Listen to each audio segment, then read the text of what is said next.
from Irlande, which is, you know, it's from one of their Gilbert and Sullivan's lesser-known operettas. So, it's because my sisters, I was on Skype with my sisters, and they said, why don't you do this song? They said it's a nightmare song. I'm going to try it. Give us a nightmare. All right, it's the middle of the night. He comes in all disheveled. Love, unrequited, robs me of me rest. Love, hopeless love, my ardent soul encumbers.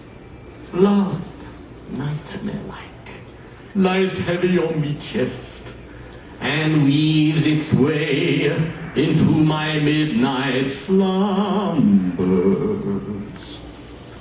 When you're lying awake with a dismal headache and reposes taboo by anxiety, I can see you may use any language you choose to indulge in without impropriety. For your brain is on fire, the faithless conspire of usual slumber to plunder you. First your counterpane goes and uncovers your toes, and your sheet slips the muley from under you. The black it tickles, you feel like Miss Pickle, so terribly sharp is the pricking, and your heart's a new cross and you tumble and toss till there's nothing twixt you and the ticking.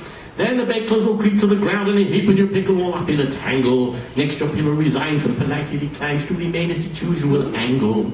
When you get some repose in the form of a doze with hot eyeballs and head ever aching, and your slumbering teams with such horrible dreams that you very much better be waking. For you dream you are crossing the channel and tossing about in a steamer from Harwich, which is something between a large bathing machine and a very small second-class carriage. And you're giving a 3-penny ice and cold meat to a party of friends and relations. They're a ravenous horde and they all came aboard the Sloane Square and South Kensington stations. While bound on this journey you find your attorney who started this morning from Devon. He's a bit undersized, you don't feel surprised when he tells you he's only 11. When you're riding like mad with this singular lad, by and by the ship's now a four-wheeler. And you're playing round games and he calls you bad names when you tell him the ties pay the dealer. But this you can't stand, so you throw up your hand and you find you're as cold as an icicle. In your shirt and your socks, the black silk will go class crossing Salisbury Plain on a bicycle. And here the crew are on bicycles too, which is somehow or rather invested in. And he's telling the tars all the particulars of a company he's interested in. It's a scheme of devices to get at low prices or goes from cottages to cables, which tickled the sailors by cheating retailers as though they were all vegetables. You get a good space until Lars's portrait was at first. Take off his boots with a boot tree, and his legs will take root and his fingers will shoot, and he'll blossom apart like a fruit tree. From the greengrocer tree you get grapes and peas, cauliflower, pineapples and cranberries, while a pastry cooked plant, cherry bag you will grant, apple pie from 3 corners and bamberries. The shares are a penny and ever so many, and taken by Rothschild and Baring, and just as a few are allotted to you, you'll wake with a shudder despairing.